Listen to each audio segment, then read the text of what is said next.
எல்லாருக்கும் திரும்பவும் வணக்கம். ரொம்ப மகிழ்ச்சியான ஒரு மனநிலையில் நான் இப்போ இருக்கேன். அவர் சார் சொன்ன மாதிரி வெளிநாடுகளில் போய் நாங்கள் பட்டிமன்றங்கள் நடத்துகிற போது சில சமயத்தில் ரொம்ப நல்ல பேச்சாளர்கள் கிடைப்பாங்க. ஆனால் பல சமயங்களில் என்ன ஆகுன்னா, அவங்களுக்குள்ள இருக்கிற குழு மனப்பான்மை காரணமாக சில பேருக்கு வாய்ப்பு கொடுத்து சில பேருக்கு வாய்ப்பு கொடுக்காம இந்த மாதிரி சில விஷயங்கள் நடக்கும். அப்போ அந்த மாதிரி பேச்சாளர்கள் ஓரளவு கம்மியாயிட்டாங்கன்னா அதற்கு பிறகு அந்த நிகழ்ச்சியை எடுத்துட்டு போது ரொம்ப கஷ்டம். அப்போதான் எங்களுக்கு புரியும், எங்க நடுவர் சாலமன் பாப்பையை இவ்வளோலாம் வச்சு இவ்வளவு வருஷமா எப்படித்தான் கொடுக்கப்படுறாரோ. ஏன்னா இறங்க இறங்க அப்படியே உட்காரும் பட்டிமன்றம், அது திரும்ப எடுக்கிறது ரொம்ப கஷ்டம். ஆனால் இந்த இடத்தில் எங்களுக்கு அந்த சோர்வே வரல. 6 பேரும் ஒருத்தர் விஞ்சி விஞ்சி விஞ்சி போனாங்க. இந்தியா பேசின திரு அசோக் வந்து he someone to be noted. அதில் ஒன்றும் சந்தேகமே இல்லை. அவருடைய உடல் மொழி, அதாவது வர்ற போதே நான் யார் தெரியுமா அதெல்லாம் இல்லாமல் அவரை பார்த்தா ஏதோ சுமாராக பேசுவார் நம்ம நினைக்கிற போது அப்படியே வெடிச்சு கிளம்புறது. அது மாதிரி அபாரமாக பேசியிருக்காரு. ரொம்ப ரொம்ப பிரமாதமான நகைச்சுவை உணர்வு. ஆனால் நகைச்சுவைகளை அங்கேயும் இங்கேயும் ஒட்ட வைக்காம அந்த கருத்தோடு அதை சொன்னதற்கு அவருக்கு தனிப்பட்ட பாராட்டு. ரொம்ப நல்லா பேசியிருக்காரு. அசோக் பேசினதை கேட்குற போது கிட்டத்தட்ட எனக்கும் அந்த மனநிலை வந்துருச்சு. நினைவுகள் அப்படின்றது பல சமயங்களில் கசப்பாகவே இருக்கும் அப்படின்னு கொஞ்ச நேரம் உட்காந்து அப்படியே யோசிச்சு பார்த்தா அது கண்ணதாசன் ரொம்ப நல்லா சொல்லுவார். எனக்கு கொஞ்ச நேரம் நான் தனியாக உட்காந்தா என்ன நடக்கும் அப்படின்னு கண்ணதாசன் எழுதுறார். அந்த நாள் கவலைகள் எல்லாம் அடிக்கடி முகம் காட்டுதம்மா. இது என்னதான் செய்யறதுன்னா தனியே படுத்தழுது தலையணையை நனைப்பதன்றி இனி ஒரு பரிகாரம் எவரும் உரைப்பதில்லை அப்படின்னு கண்ணதாசன். தனியா உட்கார்ந்து பழச நினைக்கிற போது எப்பவுமே அது மகிழ்ச்சியான நினைவுகளாத்தான் இருக்கா அப்படின்ற ரொம்ப முக்கியமான ஒரு கேள்வியை அசோக் எழுப்பியிருக்காரு. ஆனா பாருங்க, வாழ்க்கையில இவ்வளவு தூரம் கஷ்டப்பட்ட ஒருத்தர் இப்பதான் நான் பாருங்க. வீட்டுக்கு போனா ஒரு அம்மா 6 மார்க்குன்னு எனக்கு தெரிஞ்சு ஒரு இன்ஜினியரிங் காலேஜில் வீட்டுக்கு மார்க் அமைச்ச ஒரே டீச்சர் அவங்களுக்கு. அதுக்கப்புறமா போனாக்க ஜிம்மிக்கு போட்ட ஒரு அம்மா வேகமா இங்கிலீஷ்ல பேசிருக்கு. பலவிதமான சிக்கல்களுக்கு நடுவில் தான் அவர் வாழ்க்கையை வாழ்ந்துருக்காரு. இப்பவும் அந்த வருத்தத்தில் இருக்காரு. ஏன்னா மனைவியை கூட்டிட்டு வந்து இவர் தைரியமா சொல்றாரு, 5 வருஷம் கழிச்சாவது அவங்களுக்கு புரிஞ்சா அப்படின்னு சொல்லியிருக்காரு. உண்மையிலேயே வாழ்க்கை என்பது கஷ்டமான நினைவுகளின் தொகுப்பு மாத்திரம்தானா? ரொம்ப வருத்தமான நினைவுகள் தான் இருக்கு அந்த வாழ்க்கையில. வாழ்க்கை என்பதனுடைய மிக மகிழ்ச்சியான பருவம் எல்லாமே கடந்து போன பருவம்னு சில சமயம் நாம ஏன் நினைக்கிறோம்? பழைய நாட்களை நினைக்கிற போது அந்த நாட்களினுடைய துல்லியம் எவ்வளவு நல்லா இருக்கீங்க பாருங்களேன். இப்ப எவ்வளவு போட்டோ எடுக்கிறோம், நம்ம செல்ஃபி எடுத்துக்கிறோம், அதை செய்யறோம். ஒரு காலத்துல எங்களுக்கெல்லாம் போட்டோ என்பது ஒரு பெரிய விஷயம். நான் தமிழ் மீடியம்ல தான் படித்தேன். ஒரு அரசு பள்ளியில படித்தேன். டீச்சர் ஒரு நாள் சொல்லி விட்டாங்க, இன்னைக்கு எல்லா பிள்ளைகளையும் போட்டோ பிடிக்க போறோம், கிளாஸ் போட்டோ அப்படின்னு. 4ஆம் கிளாஸோ 5ஆம் கிளாஸோ. எங்க டீச்சர் பேர் அகல்யா குமாரி. எல்லாரையும் கூப்பிட்டு அந்த போட்டோவை வந்து எடுக்கிறாங்க. எடுக்கிறப்ப எங்க டீச்சர் சொல்லிட்டாங்க, யாராவது போட்டோ எடுக்கிற போது பல்ல காமிச்சு கண்ணை மூடி நீங்க தொலைச்சிருவேன்ட்டாங்க. வாயை டைட்டா மூடிட்டு கண்ணை விரிச்சுட்டு இந்த மசாலா பண்ணும்போது ஊர்வலம் போற மாதிரியே ஒரு போட்டோ எடுத்தோம். அந்த போட்டோ வந்து அந்த மாதிரி ஒரு போட்டோ எடுத்தோன்றதே நினைவு அடுக்குகளில் மறைந்து விட்டது. ஒரு 3-4 வருஷம் முன்னாடி எங்க அப்பா ஏதோ பழைய பீரோவை இது பண்ற போது அந்த போட்டோவை குடிச்சிட்டாரு. அது எனக்கு கொடுத்தாரு. முனைகள் எல்லாம் அப்படியே மழுங்கி ஒரு பழுப்பாகி யார் யார் என்னன்னே தெரியாத மாதிரி ஒரு போட்டோவை என்கிட்ட கொடுக்குறாரு. எல்லாரும் லேடி வில்லிங்டன் ஸ்கூலினுடைய 5ஆம் வகுப்பு ஆ பிரிவு செட்டு.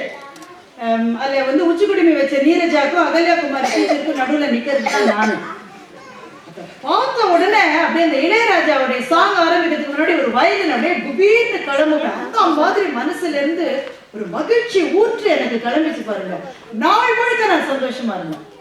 இப்போ எவ்வளோ ஃபோட்டோ எடுக்கிறோம், டிவிலேயே வந்தாச்சு, 1000 ஃபோட்டோ இருக்கு. முன்னாடி ஆல்பம்னு திறந்து திறந்தாலும் பார்த்துருந்தோம். இப்போ செல்ஃபி நம்ம ஃபோன்லேயே எடுத்துக்கிறோம்ல, அந்த ஃபோனை மாற்றினோன்னு எல்லா ஃபோட்டோவும் காணாமல் போகுது. அது ஒரு மதிப்பே இல்லை. இவ்வளோ ஃபோட்டோ இருக்கிற போது என்ன மதிப்பு எந்த ஃபோட்டோக்கும்? ஆனால் அந்த ஃபோட்டோ ஸோ ப்ரெஷியஸ், பார்க்க சந்தோஷமா இருந்தது. அந்த டீச்சர் சொல்லிட்டாங்கல்ல, கண்ணை யாருமே சிமிட்டக்கூடாது, தொலைச்சிடுவேன்.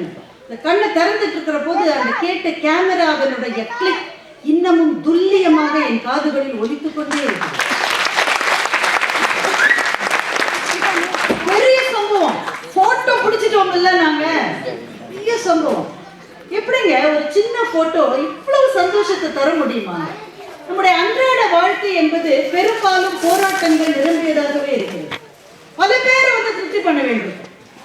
அவங்க ரொம்ப வருத்தப்பட்டாங்க. அவங்க மனைவியை கூட்டிட்டு போய் ஒருத்தர் கொடைக்கானல்ல இருந்து தள்ளுற ஐடியாலாம் சொல்லி போட்டிருக்காங்க. மனைவிகளினுடைய விருப்பம் என்னன்னு மேடையில கூட அவங்க சொல்ல மாட்டாங்க, மனசுலதான் இருக்கும். கொடைக்கானல்ல இருந்து தள்ளுவது அல்ல. ஆனா பல சமயங்கள்ல பெண்களுக்கு இன்னமுமே கூட கூடுதல் சுமை. ஒர்க்கிங் விமனா இருந்தாக்க வீடு சார்ந்த பிரச்சனைகள், அலுவலகம் சார்ந்த பிரச்சனைகள், பிள்ளைகளை வளர்க்க வேண்டிய பிரச்சனைகள், இதுக்கு நடுவுல எது மகிழ்ச்சியை தருகிறது? என்றைக்கோ நடந்த ஒரு விஷயம், ஒரு சிநேகிதியோடு பகிர்ந்து கொண்ட ஒரு விஷயம் மனசுக்குள்ளே அவ்வளவு மிகப்பெரிய மலர்ச்சியை தந்துவிடும் என்றால் நேற்றைய நினைவுகள் என்பது எவ்வளவு புனிதமானது இல்லை? அது நடக்கிற போது அதுக்கு புனிதத்துவமே கிடையாது.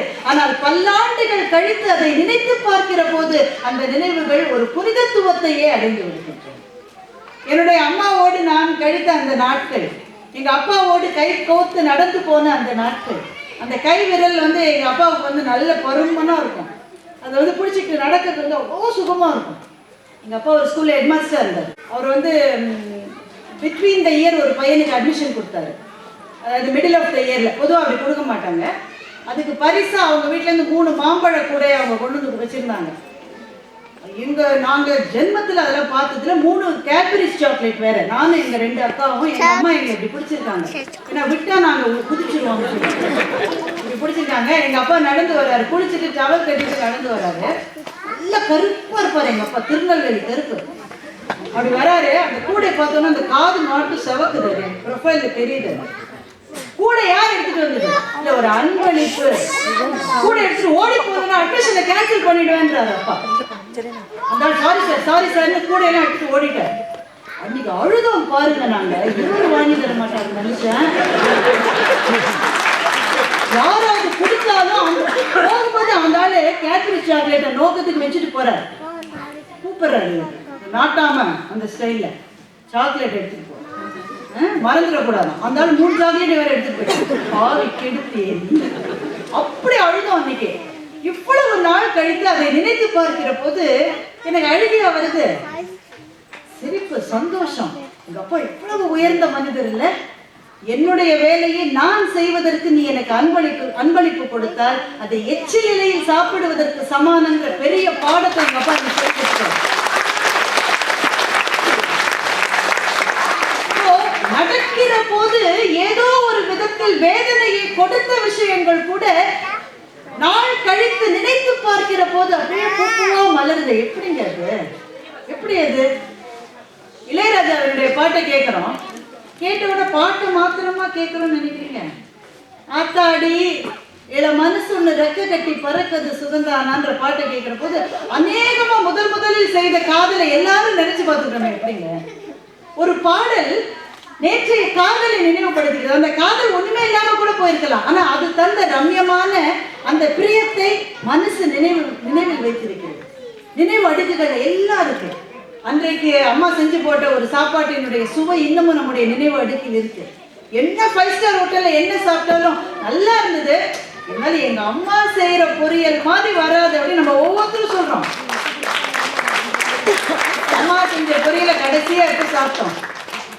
ஏகப்பட்ட வருஷம் ஆச்சு. என்ன மாதிரி சில கேஸ்ல அம்மாவே இல்லை இப்போ.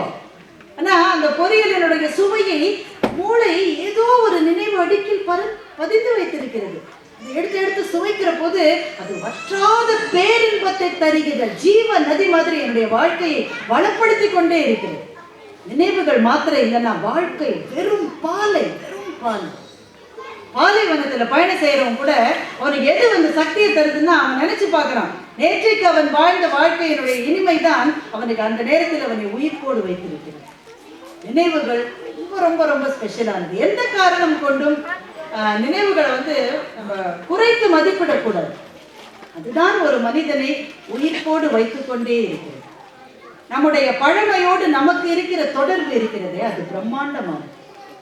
நம்முடைய மூதாதையர்களோடு நாம் வாழ்ந்த வீடு, இன்னைக்கு நாம் இருக்கிற வீடு 1000 மடங்கு அன்றைக்கு இருந்த நம்முடைய வீட்டை விட வசதியான வீட்டில் தான் இன்றைக்கு இருக்கிறோம். நாம் பிறந்த போது இருந்த வீட்டை விட இன்னைக்கு நாம் வாழ்கிற வீடு என்பது 1000 மடங்கு வசதியானது. ஆனால் அந்த வீட்டில் இருந்த போது நாம் உணர்ந்த சந்தோஷத்தை இவ்வளவு பெரிய வீடு நமக்கு கொடுக்கிறதா என்றால் கொடுப்பதில்லை.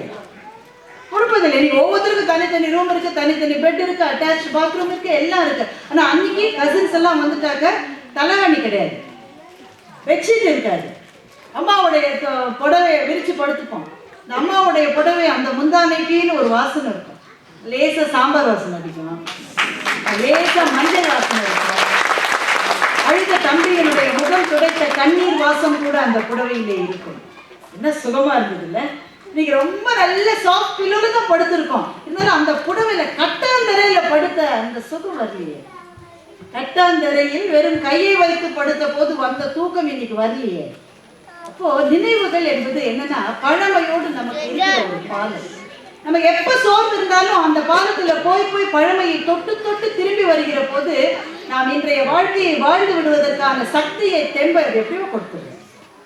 ஒரு கட்டத்துக்கு பிறகு நமக்கு நண்பர்களே கிடைக்க மாட்டாங்க. நண்பன்னா ஸ்கூல் டேஸ்ல காலேஜ் டேஸ்ல கிடைச்சவர் தான். ஒரு கட்டத்துக்கு பிறகு கிடைக்கிற நண்பர்களோடு அவ்வளவு புனிதமான உறவு என்பது இருக்காது. பழைய நாள் நண்பனை பார்க்கிற போது மச்சான் நீ மேத்ஸ் வாத்தியார்ட்ட உதவாங்கினியடா நீ. கொஞ்ச நாள் முன்னாடி the batch of 90 AC Tech நாங்க பழைய நண்பர்கள் எல்லாரும் சேர்ந்தோம். ஒரு 25 பேர் 30 பேர் எல்லாரும் ஒன்னா சேர்ந்தோம். பாதி பேர் தலையில வழுக்கையோட இருக்கான், ஆளை பார்த்தா அடையாளமே தெரியல. ஆனா பேசுகிற போது மச்சான் எப்படி இருக்க, நல்லா இருக்கியா? திடீர்னு எங்க வயசுல இருந்து 20 வருஷம் உதிர்ந்துருச்சு. அது எப்படிங்க உதிர்ந்து போச்சேன்? அதே பெஞ்சில உட்கார்ந்து அதே மாதிரி வாத்தியாரை கேலி பண்ணணும்னு ஒரு துடிப்பு வந்தது. அது எப்படி? அது இளமை என்பது நினைவுகளினுடைய சுரங்கம். வயசாக வயசாக அந்த நினைவுகளை எடுத்து எடுத்து சுவைக்க சுவைக்க அவ்வளவு நல்லா இருக்கும், அவ்வளவு நல்லா இருக்கும். இல்லை நினைவுகள் நமக்கு தேவையில்லைன்னு அதை மட்டமா சொல்லிட முடியாது. கசப்பான சம்பவங்கள் நடக்கும். ஆனா நீங்க உண்மையிலேயே நினைக்கிறீங்களா இன்னைக்கு வந்து அசோக் பேசின போது அந்த ஜிமிக்கி அவருக்கு சந்தோஷத்தை தரலான்னு நீங்க நினைக்கிறீங்க?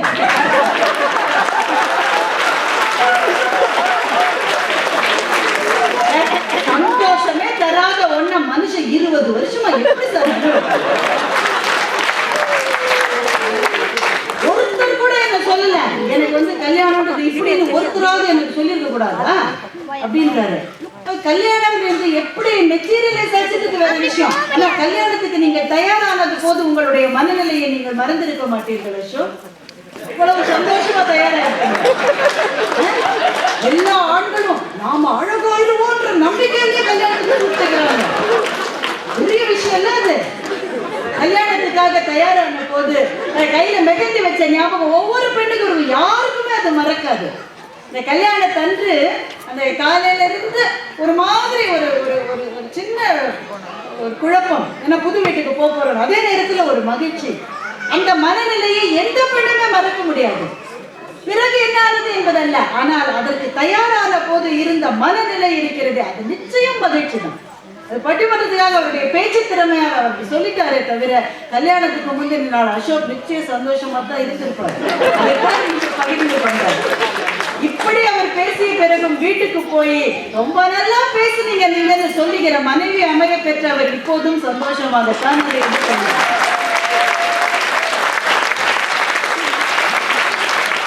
நினைவுகள் தான் சொல்லிடலாமான்னா ஒரே ஒரு விஷயம்தான். சில நினைவுகள் காயத்தை ஏற்படுத்தும் என்பதையும் நாம் ஏற்றுக்கொள்ளத்தான் வேண்டும். எல்லாத்தையும் விட ரொம்ப முக்கியமானது கனவுகள் என்று ஒன்று இல்லை என்று வைத்துக் கொண்டால் மானுட சமூகம் இத்தனை தூரம் நடந்திருக்க முடியுமா? இந்த கேள்வி நம் முன்னால் இருக்கிறது. கனவு என்பது வேறு, லட்சியம் என்பது வேறு, இலக்கு என்பது வேறு என்பதில் எல்லாம் ஒண்ணுதான். கனவு, விஷன், இலக்கு, லட்சியம் எல்லாம் ஒண்ணுதான். அல்ல, மகாபாரத கதையை அவர் சொன்னாரு, ரொம்ப பொருத்தமான கதை. திருதராஷ்டிரனுக்கு இருந்த கனவு. இங்கதான் ஒரே ஒரு சின்ன டிஃபரன்ஸ். கனவு, லட்சியம் என்பது வேறு, ஆசை என்பது வேறு. ஆசை எல்லாருக்கும் இருக்கு. ஆசை மகிழ்ச்சியை தரவே தராது. தகப்பன் ஸ்தானத்தில் இருந்த விசித்திர வீரியனுக்கும் அதே தான். விசித்திர வீரியன் பீஷ்மருடைய தம்பி, எழுந்திருக்க முடியாது, உடம்பு சரியில்லாத ஆளு, பிறந்ததுல இருந்தே மருத்துவமனையில தான் இருக்கான். அவனுக்கு பொண்ணு யாருமே கொடுக்க மாட்டேன்ட்டாங்க. வியாதிக்காரனுக்கு யார் பொண்ணு கொடுப்பாங்க? அதனால அவருடைய அண்ணா பீஷ்மர் திருமணம் செஞ்சுக்க மாட்டேன்னு சத்தியம் பண்ணியிருக்காரு. தம்பிக்கு பொண்ணு கிடைக்கல. அதனால அண்ணா என்ன பண்ணாரு, காசியில ஒரு சுயம்வரம் நடக்குது. 3 இளவரசிகளுக்கு, அம்பை, அம்பிகை, அம்பாலிகைன்னு. அவங்களுடைய சுயம்வரத்தை நிறுத்தி 3 பொண்ணுங்களை கடத்திட்டு வராரு தம்பி கல்யாணம் பண்ணி கொடுக்கறதுக்காக. தூங்கிட்டு இருந்த விசித்திர வீரனை எழுப்பி யாரும் சொல்லிட்டாங்க, உங்க அண்ணா உனக்காக 3 பொண்ணு கொண்டு வரான் அப்படின்னு. 3 பொண்ணு வந்துட்டே இருக்கிற போது முதல் பெண்ணான அம்பை பீஷ்மரை எதிர்த்து நின்று கேட்கிறான், நான் ஏற்கனவே ஒருத்தனை காதலிச்சுட்டேன், அவன் தம்பியை நான் கல்யாணம் செஞ்சுக்க முடியாது என்ற உடனே அவளுடைய விருப்பத்துக்கு மதிப்பு கொடுத்து அவளை பீஷ்மர் போக சொல்லி விடுகிறார். பாக்கி 2 பேரோட வர்ற போது விசித்திர வீரன் முடியல, எழுப்பி விட சொல்றான். 2 பேர் தூக்கி நிறுத்துறாங்க, 2 பேர் பிடிச்சி நிறுத்துறாங்க. நான் எங்க அண்ணா பொண்ணோட வரத பார்க்கணும், ஜன்னலுக்கு கூட்டிட்டு போன்றான். சாளரத்துக்கு கொண்டு போய் நிறுத்துறாங்க. தேர்ல இருந்து பீஷ்மர் இறங்குறாரு. பாக்கி 2 பெண்களும் பின்னாடி பயந்துட்டே நிக்குது. விசித்திர வீரன் என்ன கேட்டிருப்பான்னு நீங்க நினைக்கிறீங்க? 3 பொண்ணுன்னு சொன்னாங்க, 2 தான் வருது. எந்திரிக்கவே முடியல இதனால.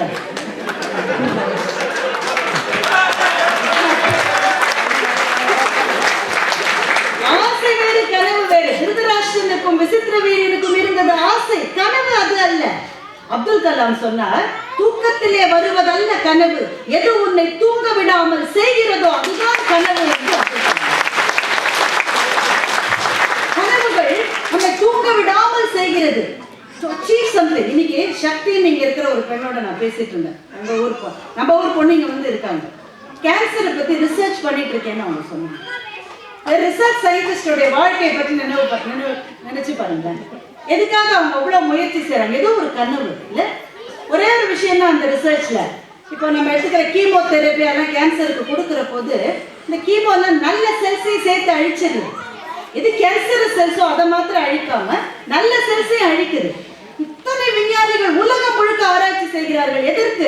மெலிக்னன்ட் செல்ஸை மாத்திரம் தேர்ந்தெடுத்து அதை மாத்திரம் அழிக்கிற ஒரு மருத்துவ முறையை கண்டுபிடித்து விட்டால் நாளை உலகத்தில் கேன்சர் பேஷண்ட்ஸ் எவ்வளவு பேரும் வலி இல்லாத சிகிச்சை அவர்களுக்கு கிடைக்கும் என்பதற்காக. இது கனவு, இது கனவு. இந்த ரிசர்ச் என்னைக்கு முடியும்? நாளைக்கு முடியலாம், 10 வருஷம் ஆகலாம், 100 வருஷம் கூட ஆகலாம். ஆனா கனவு முடியாது, கனவு முடியாது. உலகத்தில் கண்டுபிடிக்கப்பட்ட ஒவ்வொரு விஷயமும் பறக்க வேண்டும் என்ற கனவு இல்லாவிட்டால் ஆகாய விமானம் ஏது? ரைட் பிரதர்ஸினுடைய கனவு அது. அவர்களுக்கு முன்னால் லியோனார்டோ ட வின்சி தான் முதலில் கண்ட கனவு. மனிதனால் பறக்க முடியும் என்ற கனவை மானுட சமூகத்தில் விதைத்தவர் லியோனார்டோ ட வின்சி.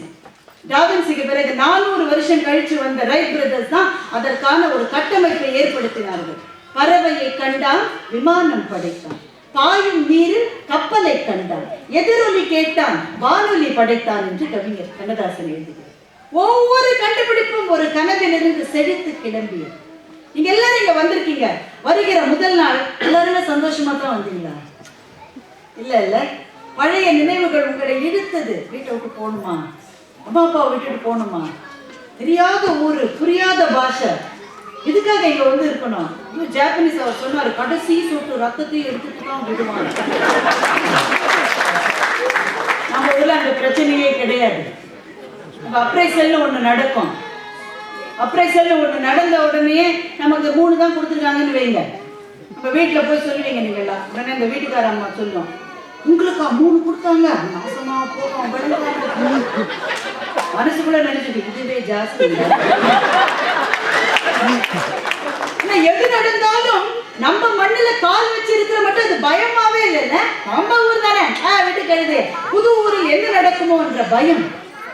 இவ்வளவு இருக்க ஏன் இந்த ஊருக்கு வந்தீங்க? ஏன் இங்க தொடர்ந்து இருக்கீங்க? ஒரு கனவு உங்களுக்கு இருக்கிறது.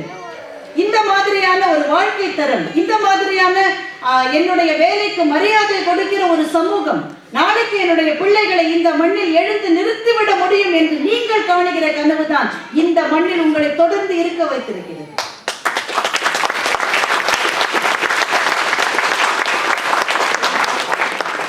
I have a dream என்று மார்ட்டின் லூதர் கிங் பேசின போது அங்கே இருந்த யாராவது ஒருவர் நினைத்திருப்பாரா ஒபாமா மாதிரியான ஒரு பிரசிடென்ட் அமெரிக்காவுக்கு ஒரு காலத்தில் வந்து சேர்வார்?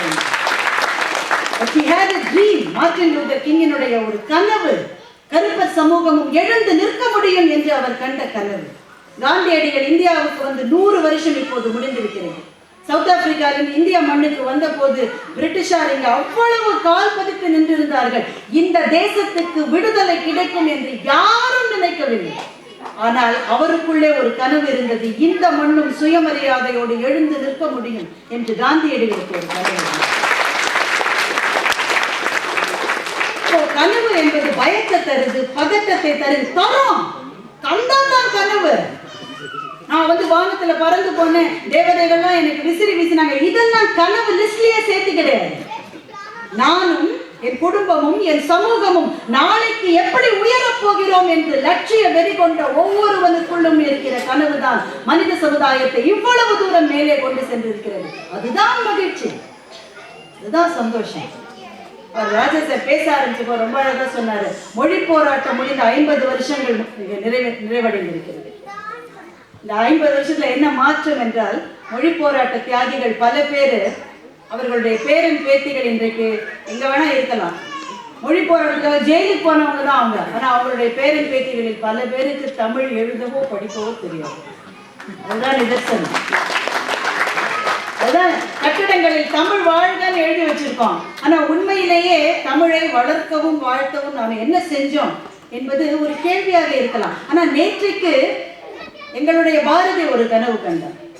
அவன் நினைத்தான், எந்தையும் தாயும் மகிழ்ந்து குலாவி இருந்த இந்த நாட்டில் நாளைக்கு என்னென்ன வரும்னு அவன் நினைச்சான். தமிழ் மொழி செழித்து நிற்கும் என்று அவன் நம்பினான். மெல்ல தமிழினி சாகும் அந்த மேற்கு மொழிகள் புதுமிசை போங்கும் என்ற அந்த பேதை சொன்னான். சொல்லிட்டானா தமிழ் இனிமே வாழாது. பாரதி சொன்னாரு, சென்றிடுவீர் 8 திக்கும் தன்னை செல்வங்கள் யாவும் கொணர்ந்து சேர்க்கும். அது ஒரு கனவு. பாரதி வாழ்ந்த காலத்துல டோக்கியோவிலோ அமெரிக்காவிலோ ஆஸ்திரேலியாவிலோ தமிழர்கள் போய் இந்த பெரிய பதவிகளில் இல்லை. ஆனால் அது ஒரு கனவு. நாளைக்கு இது நடக்கும் என்று அவர் நினைத்த கனவை உங்களைப் போல எவ்வளவோ வெளிநாட்டு வாழ் தமிழர்கள் நிறைவேற்றி இருக்கின்றனர்.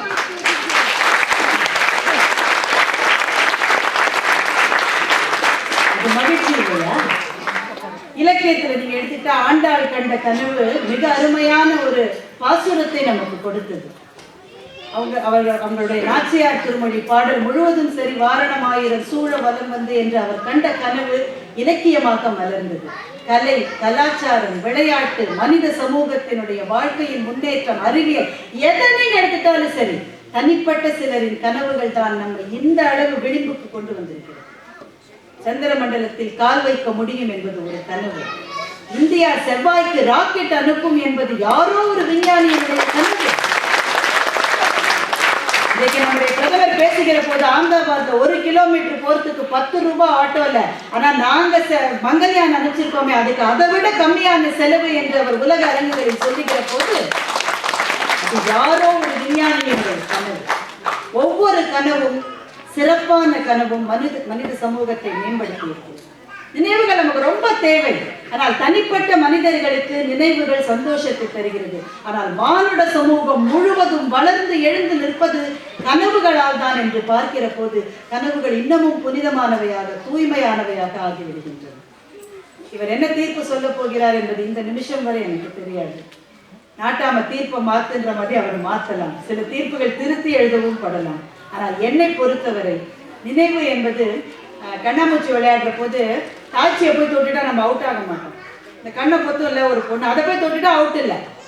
தாய்ச்சி மாதிரி நினைவு, அதை போய் தொட்டுட்டு வந்தா வாழ்க்கையில நம்ம அவுட் ஆகாம சந்தோஷமா இருக்கும். ஆனால் அதையும் விட மகத்தானது கனவு என்று வருகிற போது எழுந்து நிற்பதற்கான வலிமை, சக்தி, இதை கனவுதான் தருகிறது.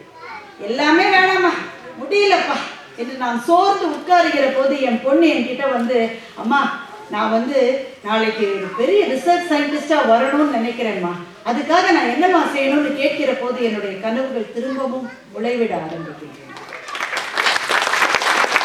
என் கனவுகள் எல்லாம் மக்கி போனால் கூட, நான் நினைச்சு எதுவுமே வாழ்க்கையில நடக்கலைன்னா கூட, என் பெண் காணுகிற கனவு என்னை எழுப்பிவிட முடியும் என்று சொன்னால் கனவுகள் தொடர் சங்கிலிகள். அடுத்த தலைமுறையினுடைய கனவுகள் தான் நாம் வாழ்வதற்கான ஊட்ட மருந்தாக நம்மை ஒவ்வொரு நாளும் முன்னே தள்ளிக்கொண்டே இருக்கிறது. என் குழந்தைகளை பார்க்கிற ஒவ்வொரு நாளும் எனக்கு தோன்றுகிறது, இந்த கனவு இருக்கிற வரையில் நான் நிமிர்ந்து நிற்பேன், இந்த கனவு இருக்கிற வரையில் மானுட சமூகம் நிமிர்ந்து நிற்பேன்.